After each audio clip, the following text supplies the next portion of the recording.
7 trucks. Every one of them sits under most used car budgets, and every one of them gets walked past by buyers over 40 who assume cheap automatically means worn out. That assumption is exactly backwards. This list exists to prove it, using real repair data, not nostalgia.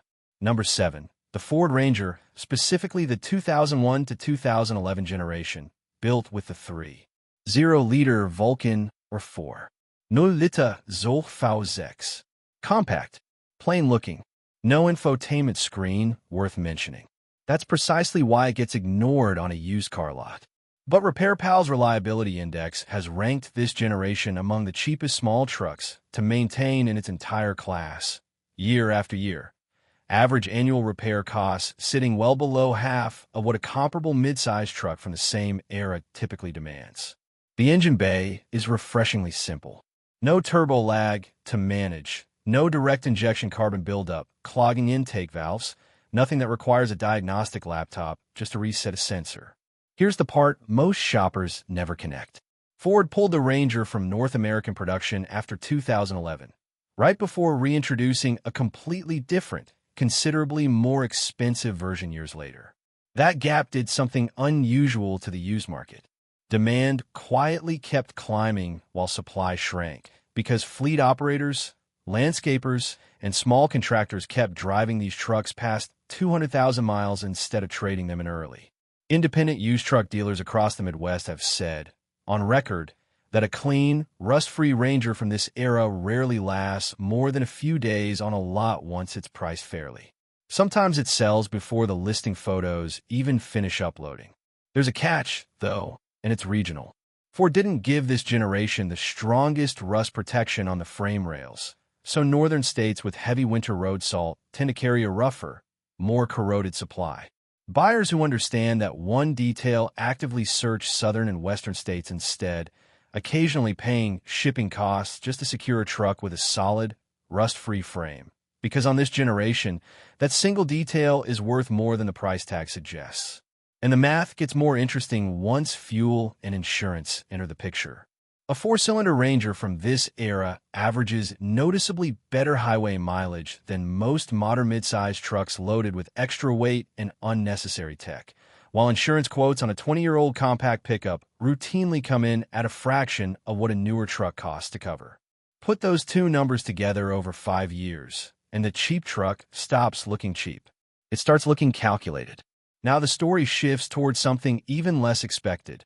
A truck often bought new by grandparents, quietly resold through estate sales, rarely advertised as a work truck at all.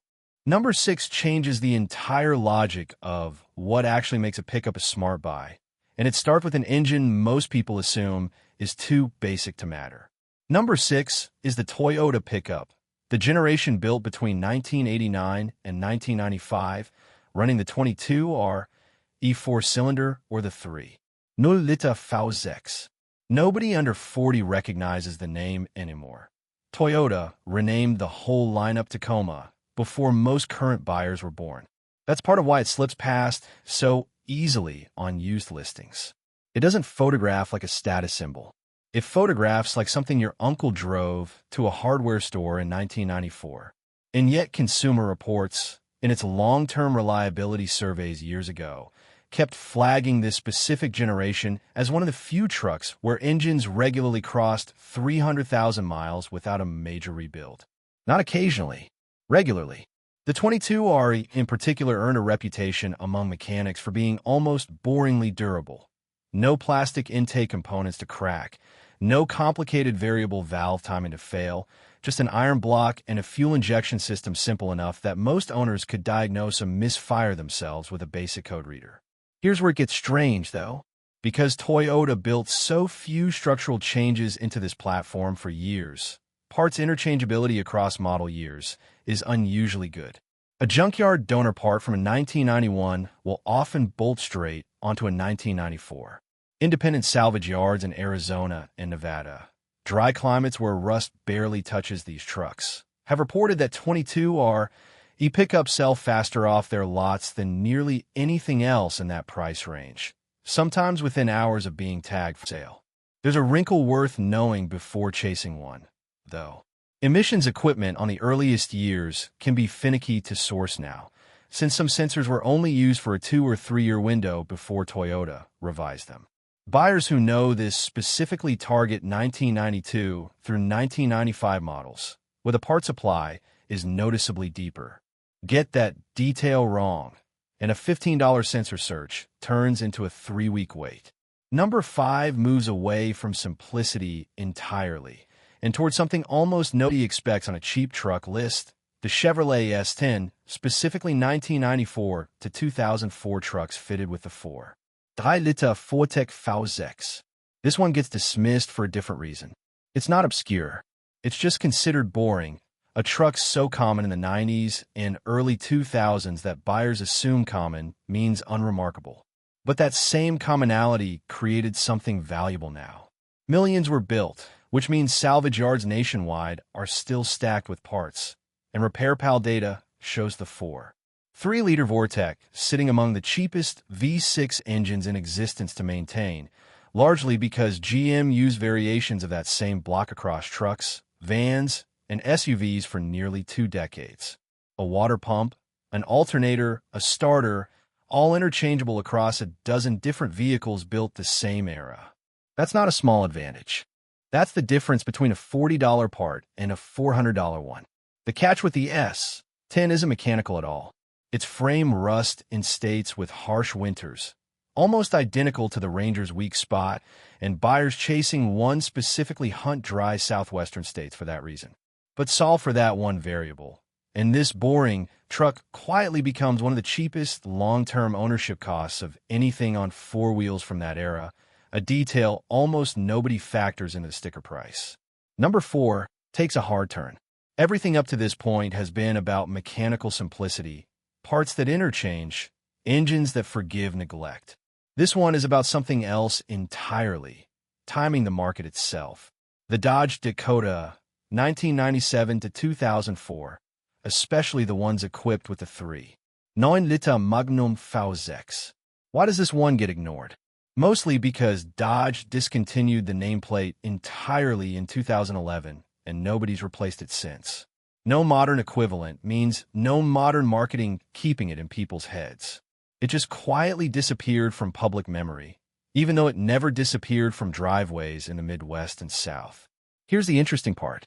The Dakota was built on a mid-size frame, but offered a small block V8 option in some trims, something almost no competitor did at that price point.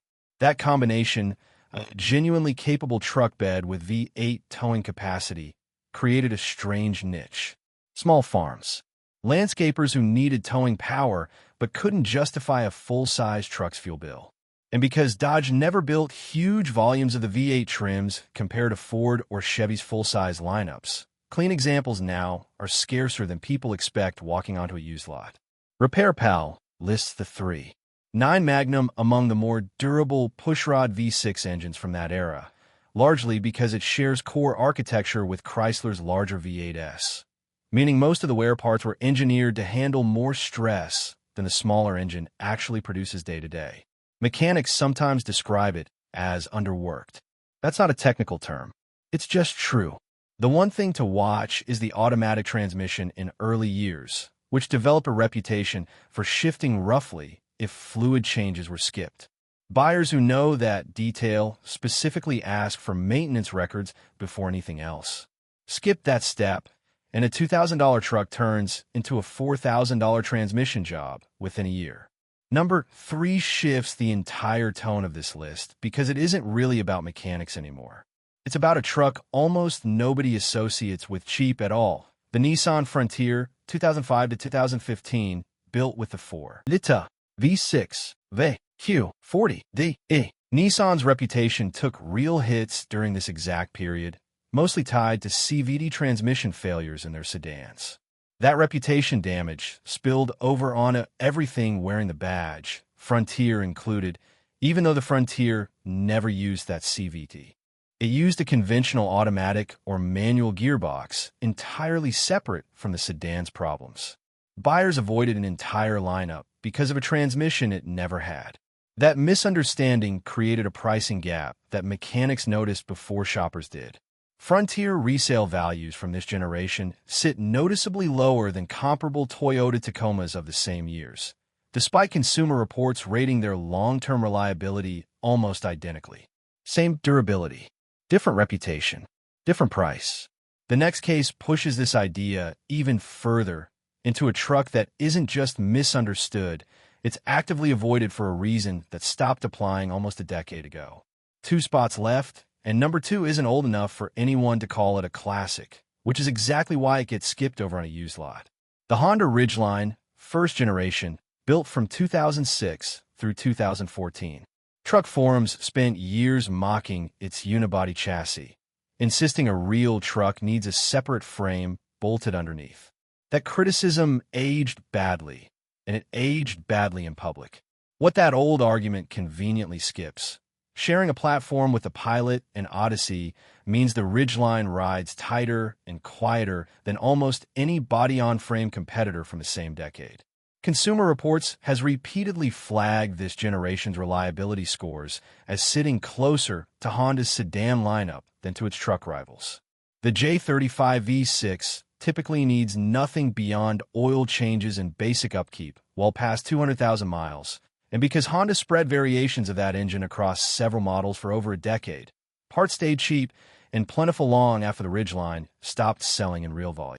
A transmission rebuild, on the rare occasion one's needed, runs a fraction of what a comparable domestic truck charges for the same repair.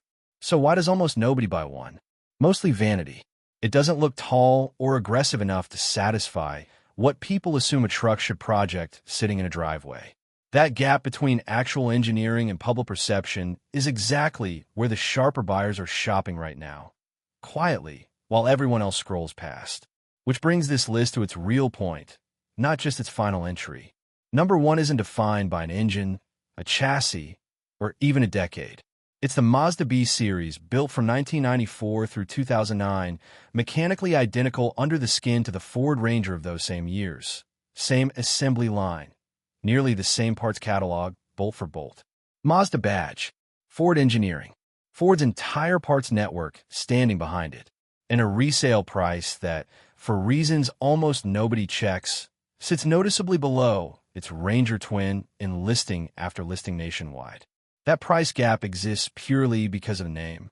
Buyers hunting for a used truck associate Mazda with sedans and hatchbacks, not durability, so a clean B-Series gets scrolled past without a second thought, even though any Ranger repair manual, any Ranger mechanic, any Ranger part slots directly onto it without modification.